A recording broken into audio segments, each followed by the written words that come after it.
बहरहाल मायूसी कभी-कभी हो तो जाती है जब हम देखते हैं कि किस लेवल पे ये चीज़ें बढ़ रही हैं और अभी तो और बढ़ेंगी। जंग जारी है, हक और बातिल की जंग रहेगी, शैतान भी लगा हुआ है लेकिन हमें भी इंशाल्लाह ये कॉन्फिडेंस होना चाहिए कि अल्लाह सुब्हानहू व तआला हमारे साथ है और हमारे नबी सल्लल्लाहु अलैहि वसल्लम की टीचिंग्स हैं। इस्लाम इज़ द सॉल्यूशन और स्पिरिचुअलिटी इज़ द सॉल्यूशन और इंशाल्लाह और भी बहुत से सॉल्यूशंस पे इंशाल्लाह आज हम बात करेंगे। सो डेफिनिटली लेट्स कम टू इंशाल्लाह ताला सॉल्यूशंस।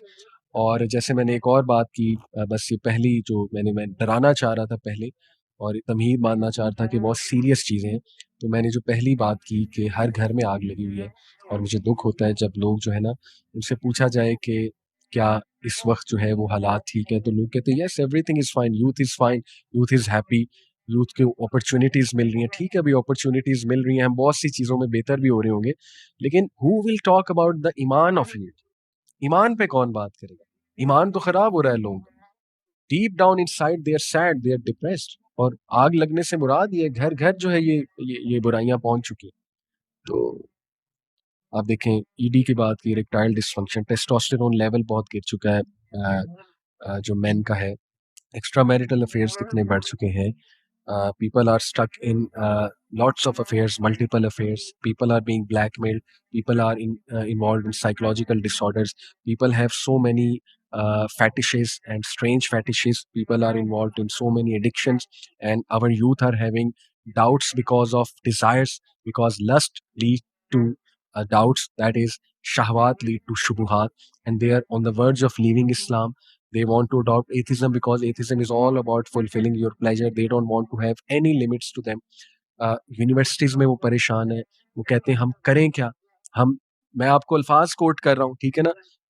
यूथ लिटरली इस तरह आके बताती है, अल्फ़ाज़ कोट कर रहा हूँ कि हम क्लासरूम में एंटर हुए हैं, हम सीट पर पीछे बैठे हैं, आगे कोई खातून बैठी हुई है, सब कुछ नज़र आ रहा है। ये मैं अल्फ़ाज़ कोट कर रहा हूँ, मैं मजबूर हो गया उनके वो अल्फ़ाज़ कोट करने में। इसका ये हरगिज़ मतलब नहीं है कि वुमेन को जो है ना वो हम डिग्रेड कर रहे हैं या डिमोनाइज़ कर रहे हैं। जो सच है वो सच है, इस तरह के अल्फ़ाज़ यूथ आके बोलते हैं, राइट? तो इसका ये मतलब हरगिज़ नहीं है कि जस्ट बिकॉज़ कोई woman is dressed in a awkward manner तो you start looking at her और you take it as an excuse कि अब तो देखना है। मेन पे भी ज़िम्मेदारी है टू लोअर देयर गेज़ लेकिन वो खुद कहते हैं कि हम करें क्या? कितनी गेज़ लोअर करें? क्या कोई ज़िम्मेदारी नहीं है अपोज़िट जेंडर की अल्लाह माफ़ करे, क्या फीमेल्स की ज़िम्मेदारी कोई नहीं है?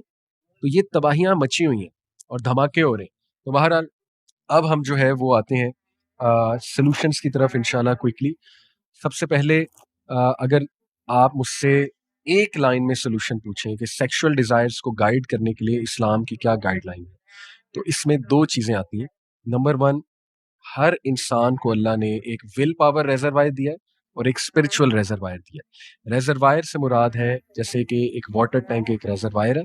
जब वो वाटर टैंक फुल होगा, तो वो अपनी पूरी कैपेसिटी पे वर्क करेगा। जब वो वाटर टैंक ऑब्वियसली कम होगा, हाफ होगा, तो रिज़र्वायर जो है वो वीक है। रिज़र्वायर को जैसे बैटरी है, मोबाइल बैटरी फुल होगी तो फुल पोटेंशियल पे काम करेगी, रिज़र्वायर पूरा है, कम होगी तो कम पे काम करेगी। इसी तरह इंसान का एक साइकोलॉजिकल रिज़र्वायर है जिसको हम कहेंगे विल पावर रिज़र्वायर। जो उसकी सेल्फ डिटर्मिनेशन है, जिसमें उसकी सेल्फ रेगुलेशन आती है, जिसमें उसकी विल पावर आती है। होता ये है कि जब इंसान लस्ट और डिज़ायर्स में पड़ता जाता है और ज़ाहिर है उसके मुकाबले में बंदा स्पिरिचुअली अपने आप को ग्रो नहीं कर रहा है, तो आहिस्ता-आहिस्ता उसकी विल पावर भी टूटती है। उसकी जो सकत है, टॉलरेंस लेवल है, किसी भी चीज़ के हवाले से फाइट करने का, किसी भी चीज़ को लेके वो कम होता जाता है। और इसको अब इसी की बात की जाए तो एक सॉल्यूशन तो ये नज़र आता है कि किसी भी एडिक्शन का या इस तरह के खराफात का मुकाबला करने के लिए आपको अपना विल पावर रिजर्वायर ग्रो करना है, जिसमें क्या-क्या चीज़ें आती हैं? सेल्फ रेगुलेशन, सेल्फ डिटर्मिनेशन, अपने आप को डिसिप्लिन रखना, कमिटेड रखना और अपने अंदर एक सकत महसूस करना किसी भी चीज़ को फाइट करने में। अब शैतान जो है वो विल पावर पे बहुत हमला करता है। कैसे? शैतान का काम है वसवसे डालना। वसवसे पूरी इसकी एक साइंस है वसवसों की। शैतान जब एक इंसान से गुनाह करवाता है, तो सबसे पहले उसे मायूसी की तरफ ले जाता है। गुनाह करवा-करवा के करवा एक टाइम आता है बंदा कहता है यार ये गुनाह मैं छोड़ ही नहीं सकता क्योंकि मैं तो एडिक्ट हूँ, ठीक है? तो एडिक्शन के भी कुछ साइन्स हैं, ठीक है? जो हम इंशाल्लाह डिस्कस करेंगे। चलें अभी कर लेते हैं। देखिए फॉर एग्ज़ाम्पल एक बंदा कहता है मैं पॉर्न एडिक्ट हूँ, तो उससे कुछ सवालात किए जाएँ।